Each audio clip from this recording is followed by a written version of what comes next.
Ayo, ayo, master point, master point. Jadi Aku nggak ada namanya berarti nggak ikut film. bilang-bilang oke, buat geser kok kan ya. Kita ngajak ada dua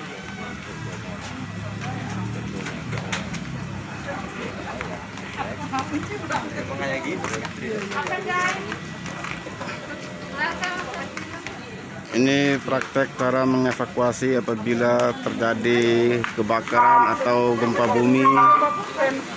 Ini nomornya bukan. Sorry Mbak Mel. Jarak. Exercise. Ini tim HSE lagi mengadakan praktek evakuasi apabila terjadi kebakaran atau gempa bumi. Jadi semua karyawan keluar dan mencari master point atau tempat berkumpul.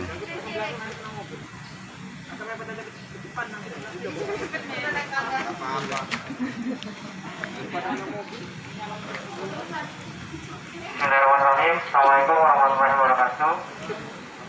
Sebelumnya saya mohon maaf pada Bapak Ibu. Tim HSE lagi kasih pengarahan. Melakukan emergency drill atau pelatihan tanggap darurat bencana kebakaran. Lantai 3 udah clear. Lantai 2 udah kosong, lantai 3 juga tadi beberapa hari. Lantai 1 Mbak Mila. Udah ya? Udah Pak.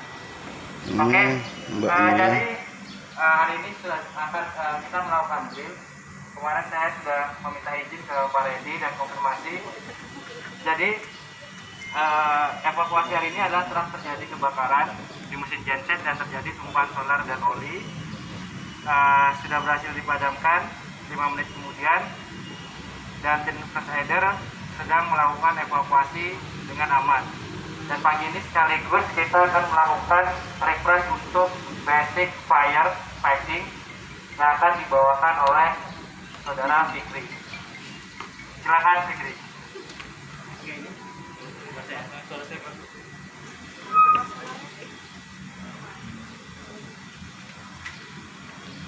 Langsung aja Pak ya. Oke, Assalamualaikum warahmatullahi wabarakatuh. Selamat pagi. Waalaikumsalam, selamat pagi. Oke Pak, di pagi hari ini pada briefing drill saya akan menjelaskan tentang basic fire, yang dimana untuk dasarnya sebenarnya 3 itu saja. Dan dari 3 unsur itu maka diturunkan metode-metode untuk memadamkan api ataupun kebakaran. Yang pertama itu metode cooling, yaitu pendinginan, di mana metode ini biasanya aktualnya ialah memadamkan menggunakan air. Jadi yang dihilangkan itu panasnya. Dan yang kedua itu adalah starvation ataupun menghentikan supply dari bahan bakarnya itu sendiri. Contoh kasus kayak kita lagi melakukan atau bakar-bakar sampah di depan rumah. Untuk menghentikan apinya yaitu kita semacam mengurangi dari bahan bakar itu sendiri atau rumput-rumputnya kita sisihkan sehingga kebakarannya tidak jadi luas ataupun kebakaran bisa mengecil. Dan yang ketiga itu ada teori yang mengisolasi oksigen, yang dimana oksigen ini menjadi unsur yang selalu ada yang untuk penyebab kebakaran ini. Dan untuk menghilangkan isolasi oksigen biasanya kita menggunakan, seperti yang kita tahu di lantai 3 itu ada fire blanket ataupun selimut api yang kita gunakan untuk mengisolasi oksigen, sehingga panas dan bahan bakarnya tetap ada tapi oksigennya nggak ada, sehingga apinya akan padam. Dan yang terakhir yang sangat efektif digunakan di perkantoran yaitu memecat reaksi kimia dari api tersebut, yaitu yang biasa kita gunakan dengan menggunakan apar, yang dimana apar yang dimaksudkan untuk teori yang terakhir ini adalah apar jenis CO2 dan apar powder. Dan contoh apar yang kita punya di kantor sekarang ini adalah jenis powder ya. Dan yang paling penting untuk diketahui adalah dari apar ini adalah tulisan-tulisan kode yang selalu ada seperti ABC, ABCD ataupun AB saja. Terus maksudnya bagaimana sih? Jadi dari kelas-kelas kebakaran sendiri itu dasar utamanya ada 4 kelas kebakaran. Yang pertama kelas kebakaran A yang dijelaskan di sini adalah kelas kebakaran yang disebabkan oleh bahan bakar padat.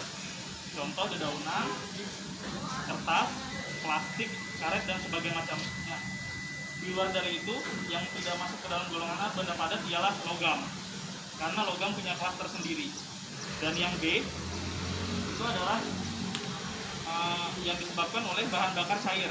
Contohnya aja minyak dipo atau minyak tanah dan lainnya.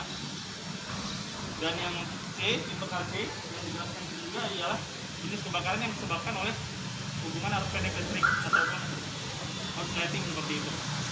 Adapun yang D yang saya sebutkan tadi, saya masih di awal, adalah golongan logam yang terpisah dari golongan A. Dia hanya logam saja. Dan biasanya untuk kelas D itu punya apar jenis khusus yang tipe D sendiri. Jadi bahannya halon gitu. Adapun adisional kelas itu adalah kelas K yang diadu juga untuk standar di luar negeri, di mana K ini yang dimaksudkan ialah kitchen. Jadi penyebab kebakaran ialah lemak dan juga minyak sayur seperti itu. Dan dari kelas-kelas kebakarannya sendiri, maka diturunkanlah alat pemadam api ringan untuk menghadapi tiap-tiap kelas kebakaran. Seperti yang saya sebutkan tadi itu, di mana jenis apar yang kita gunakan adalah tipe ABC, yaitu bisa untuk benda padat, bahan bakar padat, bahan bakar cair, dan juga untuk listrik. Dan adapun jenis lain dari yang kita punya ini adalah jenis dry powder yang memang biasanya ABC ataupun komplit sampai D. Itu adalah jenis apar CO2. Biasanya untuk karakteristik apar CO2 ini lorongnya besar banget.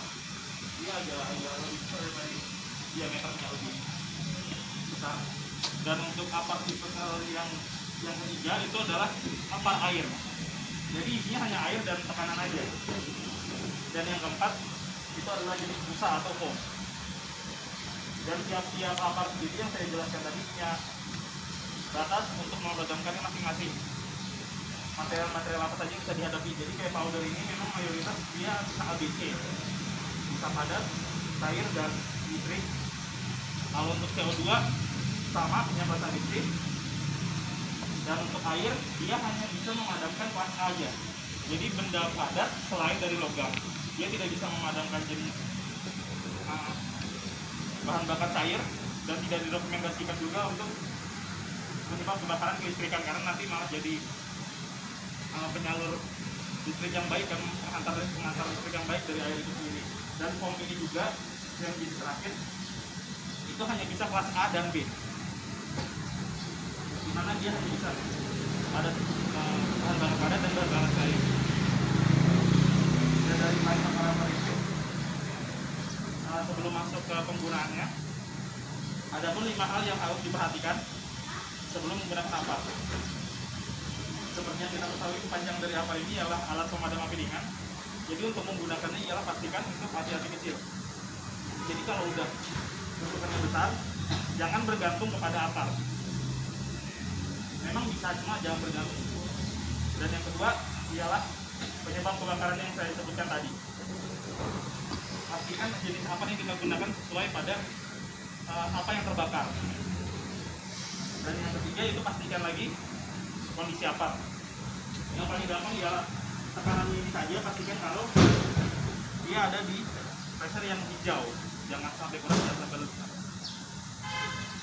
Dan sealnya pun masih lengket di sini. Terus yang keempat, arah angin itu juga yang paling penting saat menggunakan apar. Pastikan kita tidak berlawanan dengan arah angin. Jadi apinya nggak bawa kita sendiri gitu.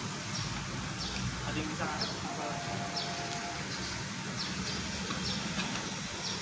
Jadi ketika kita menggunakan apar dan ingin memadamkan api, kita tidak cedera juga terkena abu-abu dan ataupun hawa panasnya sendiri. Dan yang paling penting, yang terakhir, untuk menggunakan apar, pastikan jarak itu hanya 1 sampai 1,5 meter dari api. Karena jangkauan ini hanya 1,8 sampai 4 meter. Seperti itu. Dan lanjut ke penggunaan apar ya. Jadi ada 4 huruf yang harus diingat. Adapun 4 huruf ini kalau dijadikan satu kata juga pas.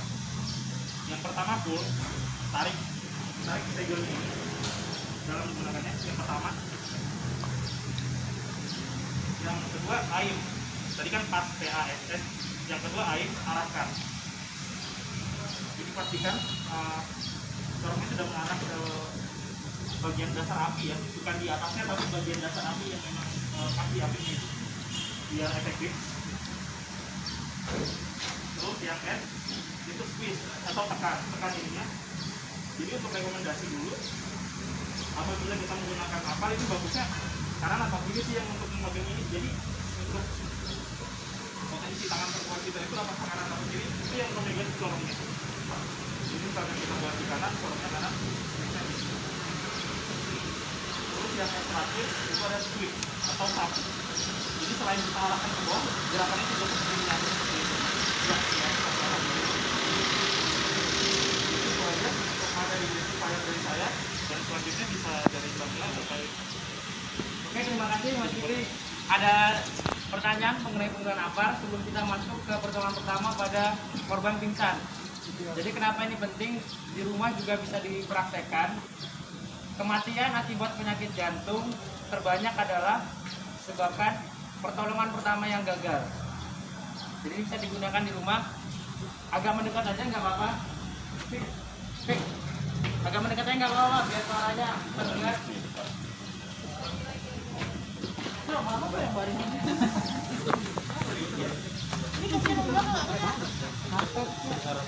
Kira-kira mau jumba.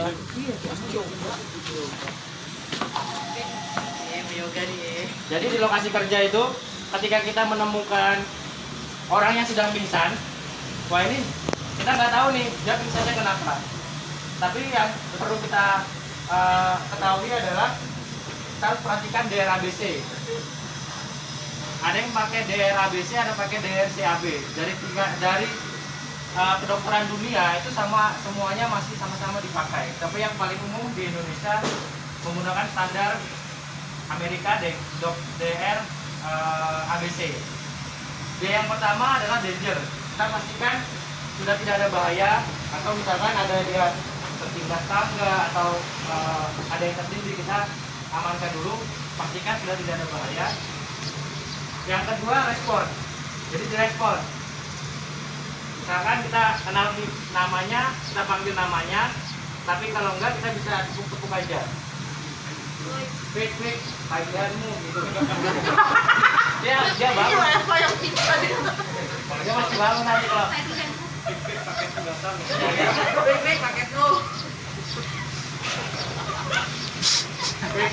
Bangun kerja, tagihanmu banyak. Jadi yang memperhatikan respon. Ketika dia respon, kita bisa menanyakan, kamu kenapa, sakit apa? Kalau dia tidak ada respon, kita cek dulu, ada pendarahan enggak? Dicek ada pendarahan. Kalau tidak ada pendarahan, kita cek napasnya. Karena ini corona nggak boleh, tapi kalau kita cek napas dan nadi bisa menyebutkan. Kita rasakan ada napas atau ada nadi. Banyak itu dia ada nadi tapi nggak ada napas. Jadi kandungan udara dari paru ke otak itu tidak ada. Sedangkan golden period manusia itu hanya 5 menit. Jadi ketika 5 menit otak tidak ada asupan oksigen, itu akan mati secara biologi. Banyak yang terjadi ketika pingsan, kita nggak tahu harus mau ngapain, jadi dibiarin aja, nggak dikasih pertolongan pertama. Jadi ketika kita lihat, oh tidak ada nafas, tidak ada nadi, kita buka dulu jalur pernapasannya, kita lihat di rongga mulutnya apakah ada yang tertelan atau tidak. Kalau ada, kita ambil. Kita buka jalur udaranya, airway-nya tadi kan dokter ABC. Jadi D danger, R-nya respon, H-nya airway. Terus apa? B breathing. Breathe ya, bantuan pernapasan. Nah, jangan ada corona soalnya. Ini.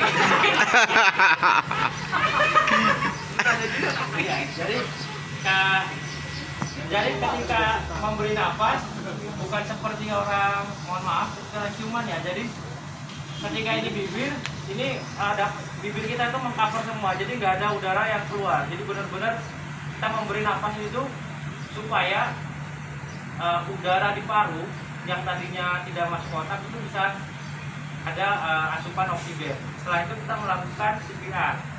CPR kalau laki-laki, mohon maaf, dari puting susu laki-laki diambil di tengah. Cuma banyak